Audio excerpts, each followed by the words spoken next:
Herkese salam. Mən fizioterapevt Ramazan Nəsirli. Bugün onurğa eğriliklərindən bəhs edəcəm biraz. Onurğa eğriliklərində daha çox gördüyümüz, qarşımıza çıxan skolyoz və əsas kifozdan danışmaq istəyirəm. Skolyoz günümüzdə çox görülən, çox rastlanan bir mövzudur. Eldar, səhər yığacam birazdan başına dönüm. Turbaları at həyətə, mən 40 dəqiqə çatıram. Probkada biraz başına dönüm. İmkan daxilində Fuada denən gəl şeylər yığıb üstümlə buna da yığacam sənə, yığacam. Salam. Doktor, nətərsiz? Sağ olun. Nədir belə, mən çağırmısınız? Bu kimdir? Bugün özüm eləyirdim, tək eləyirdim programı. Sizi çağırmamışlar. Mən 10 mat verib taksindən gəlmişim. Çağırmışsınız. Qardaş, məndir. Nətər bəs, mən siz dediniz gələn də gəl. Mən belə tək, nətər yəni, mən siz... Sənin müfəyinli bugünkü yaxşı heç... Xahiş edirəm, mən də oturup. Mövzu nədir? Skolyoz. Əsl mənim mövzumdur. Dostlar, skolyoz barəsində görün mən burada nə oynatacağım. Skolyoz, bəli. Davam eləyək, doktor, buyurun, davam edeyim, mən qeydlər yaparım. Skolyoz, bəli. Buyurun, onda siz danışın. Mən ümumiyyətlə sizə bir şey deyim. Mənim ürəyim doludur. Qoyun buradan bir dənə informasiya verim. Asif, sən məni bir də narahat eləsən axşam saat 2-də. Mən sənə başqa söhbət edəcəm. Qardaş, dedin... Müştərilərinizdir. Bəli, müştərilərdəndir. Hamı bilir. Sən çox abırsız adamsan. Sənə keçən dəfə dedim ki, uşağı saat 2-də gətir. 4-ün yarısı mən gedirəm usta kimi. Sən 2-yə qədər uşağı çatdır. Mən səni bir eləsən, mən qoyacam yarımçaq. Bu bizim uşaqdır. Onun adı nədir onun? Buraları yoxdur, qıçaların yuxarısı. Haradır, nədir onlar, oranların adı doktor? Elə bir şey burada göstərimdə, bax, elə bir ki, bu Asifin oğludur. 12 yaşı var, uzundur. Bax, üzr istəyirəm xanımlardan. Bunu qolu yox da, Asifin oğlunun bir qolu belə. Belə, hədə, bax, haradasa, bax, bu onurğa sütunudur da, düzdür bura? Yox. Və nədir bu? Siz Hədə nəsə də Asifin oğludur. Bax, bu Caviddir elə bir şey. Bax, bu tərəfdən biraz, onda bu yoxdur. Onda elə bir ki, bax, bu tərəflər ağrı verir, sancı verir. Ağrıq basmadandır. Mən onu apardım, bir iki dəfə masaj elətdirdim. Uşağın burası düzəldi. Nə elətdirdiniz? Masaj elətdirdim də, tokla zadla, toka verdi uşağı. İndi uşağın burası düzəlib, dal tərəfdə. Tokla masaj oldu. Hədə nəsə. İndi buralar ağrıyır, davlenisi qalıb uşaq. Oranı düzəltdiniz yuxarıya vurdu. Verdi yuxarı.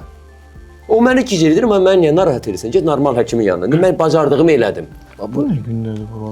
Bu kasıb adamdır da, bu mənim cümlə deyil. Mən əvvəl belə idim. 5-6 il əvvəl belə idim. Bax, indi baba bu hissəsində problemlər vardı. Bu çanaqdır. Bu çanaqdır, hə. Buna nədir? Qabırğanın üstündə, düzdür?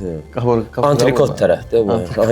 Belə deyək də, cəmaət belə xalq dilində. Rahat danışmalı, çox elmi yükləmək lazımdır. Məsələn, mənə antrikot gəlir. Kim deyir ki, qabırğanın üstündə 6-cı antrikot. Bax, burası ağrır. Bunu düzəltdi, tok verdi bura. Müəllim, antrikot deməyək, daha çox.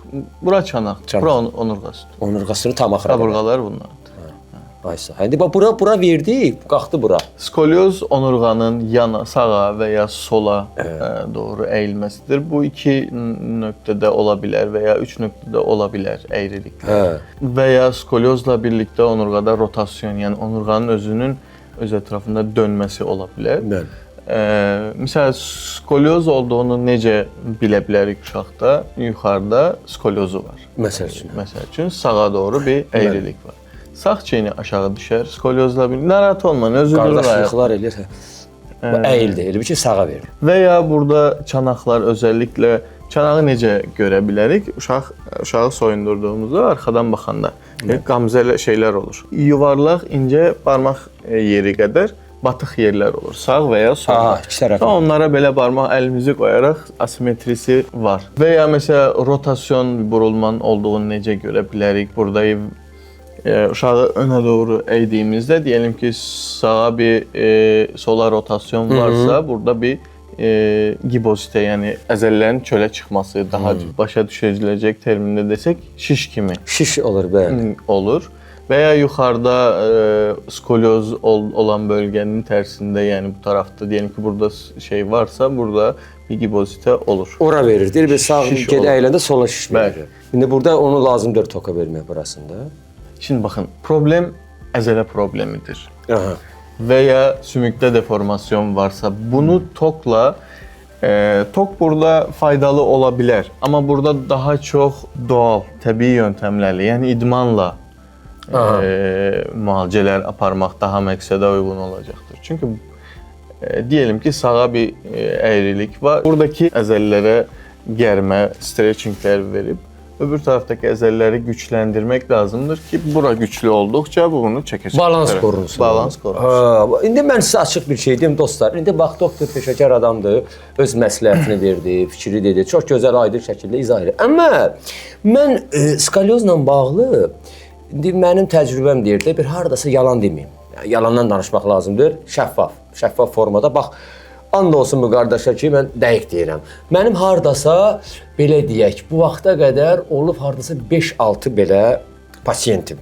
Müştəri demirəm, müştəri sözü xoşum gəlmədi. Bu dərk etmək lazımdır, müştəri yox. İnsanlara eyni gözlə baxmaq lazımdır. 6 pasiyentim olub, deməli, mən hansı üsullarla bunları müalicə eləyirdim? Mən elə gəlir ki, bu skalyozun mənbəyi, skalyozdur, lordozdur, kifozdur, öyrənmişəm. Bütün Google-da axtarıb, hər duram skalyoz. Siz bu proqrama hazırlaşıb yəni. Bu verilişə YouTube-da baxıram, birinci verilişə baxmışam, deyir insan gərək nəticə çıxarsın. Baxdım, öyrəndim. Mən artıq öyrənirəm ki, sən demə, mən dədəmə yox, Hipokratan düşməliydim. İndi başa düşdüm bunu. Sağ ol, Allah sizə can sağ versin, sizin kimi həkimlər bizə izah edirlər. Mən 6 nəfəri sağaltmışam. Düzdür, onun 4-ü belə pisdir, biri rəhmətə getdi, Allah rəhmət eləsin. Həyatdır da, ölümlü timli dünyadır. Biri də biraz ağırlaşıb, amma yenə iş gedir. Yəni mən ən az zəhmət çəkmişəm. Deyirsən gəlib iş görəsən ki, o zəhmət üzərindən... Şimdi burada bir sözünüzü kəsmək istəyirəm, Kəmandar müəllim. Bəli. Skolyozda bəzən nə qədər doğru müalicə getsə də, skolyoz arta bilir. Bəzən ola bilər ki, diyelim ki, bir ayağında digər ayağına görə daha anatomik olaraq bir qısalıq varsa, o skolyoz verə bilər. Ya da diyelim ki, mesela çanağı onurğaya bağlayan əzələlərində bir tərəfində qısalıq varsa, o da skolyoz verə bilər burada. Bu bildiyimiz kimi skalyozda formalar var da. İndi bu rəhmətli düzdür. C forması deyirlər, nə bilim C forması da belə deyil. Bir görsən biri var düz, normal onurğa. Bir də görsən belə olur, belə əyri olur da. Onurğadakı əyriliklər uşaqlarda uşaqlıq yaşlarında 70-80%-də çox ağrı verməz uşaqlar. Ay, uşaq bax. Amma yaş ilərlədikcə, məsələn 25-30 yaşda başlar bu. Ağrı verir. Ağrı verməyə başlar oradakı əyriliklər, amma 30 yaşdan sonra da artıq gec olur. Orada nə isə düzəltə bilmək artıq mümkün olmayacaq. Ona görə elə uşaq yaşlarında, balaca yaşlarda üstünə düşmək lazımdır, düzəltmək lazımdır. Valla bir şey deyim, mənim bir tanışım var, o da yaxşı həkimdir. O uzman deyirlər ona, Faiqdadır, Faiq doktor. Faiq doktor deyir ki, mən 65-ə kimi qarantiya verirəm. Yaş yox ha, dərəcə. 65 dərəcəyə kimi mən qarantiya verirəm. 65-dən keçdi də mənlik deyir. Nə edir Faiq doktor? Şimdi bizim işdə, məncə sizin tanışınız biraz mübaliğə etmiş orada. Bizim işte 5 dərəcə belə olsa onurğada garanti vermək doğru bir yanaşma değil. Çünkü bu insan vücududur. İnsan sağlamlığı üzerine neyse garanti vermek, 100% demek doğru bir yanaşma değil. Her insanın vücudu da bir değil. 10 derecelik skolyozu olan 2 uşaq götürdüğümüzdə her 2 uşaqda da eyni nəticəni alamaya bilərik bəzən. Yəni uşaqdan uşağa fərq var. Uşaqdan uşağa fərq var. Bədəndən bədənə fərq var. Adamdan adama fərq var. Elastikdir bəzən. Bəzən olur ki, əzələləri daha sərtdir ya da uşaq idmançıdır, bərkdir əzələləri.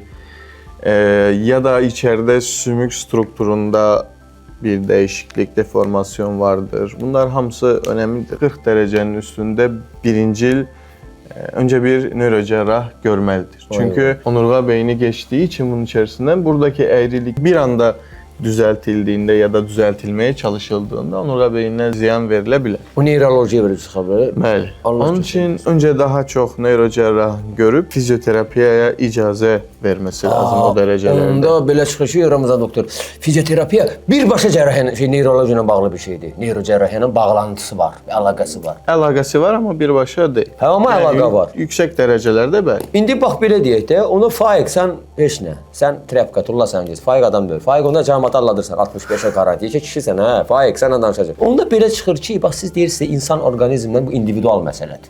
Xoşum gəlir bu sözdən individual. İndi 65 dərəcə təbii ki, əməliyyatlıq bir dərəcədir. Cərrahi müdaxilə olunması gereken bir dərəcədir. Bəli. Amma bəzən olur ki, ya maddi səbəblərdən, ya ailə özü istəmir uşaqda cərrahi bir müdaxilə olunsun deyə. Onlar tərcih edirlər fizioterapiyanı. Yəni idmanları, Bəli. reabilitasiyayı. Biz bu noktada yenə də bir nörocərrahın onayını alıb sonra müalicəyə Bəli, bu başlayabilirik. normal həkim bunu eləyir, fizioterapevt. Başqaları da görsən belə, get önlüysə də cərrah, get özüm eləyəcəm.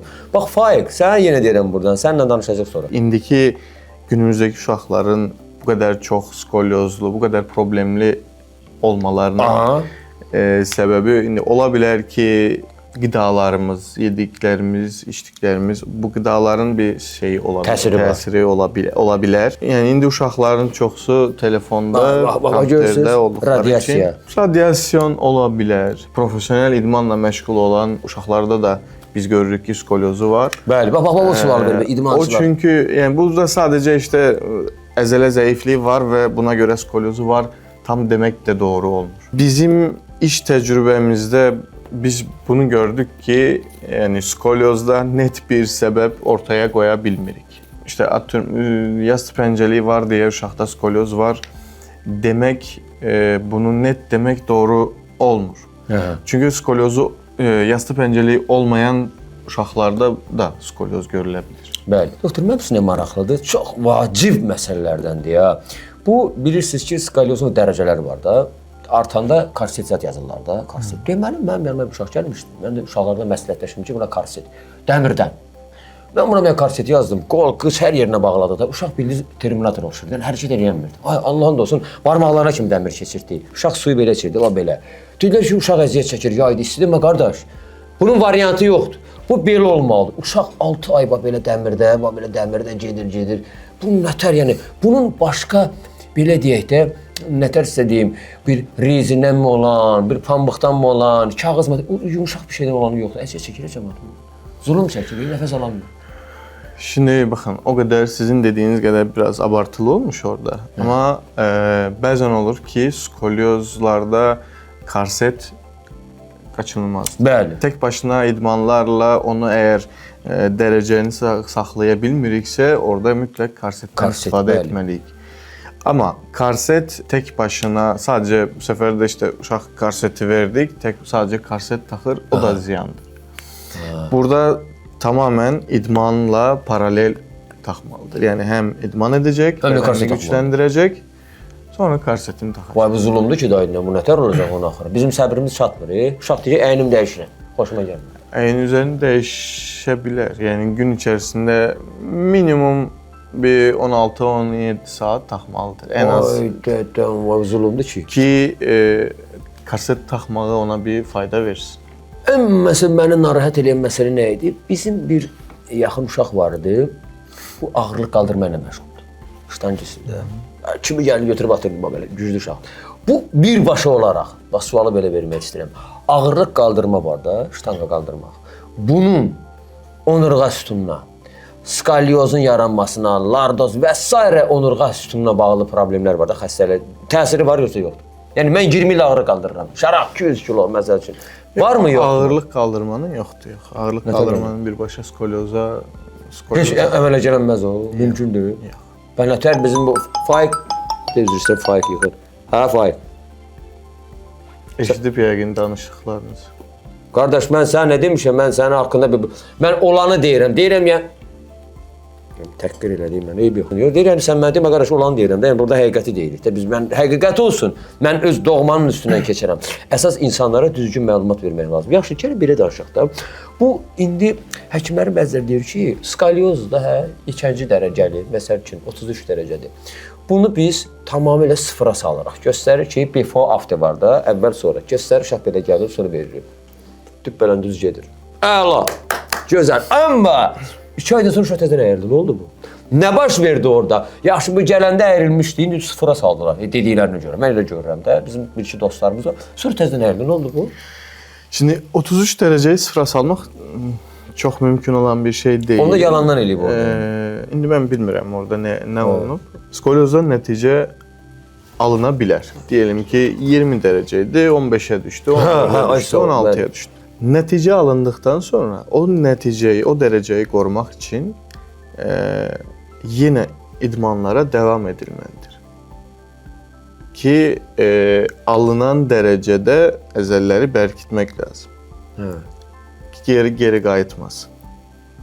Geri yəni Geri ki, qayıda bilər. Bu doğru bir şey. onda onu həkimi qınamaq Yəni olmaz. uşağın böyümə çağında sürekli boyu artır, boy Bəli, dəyişir. bəli. Boy dəyişdiyi üçün bu skolyoz geri qayıda bilər.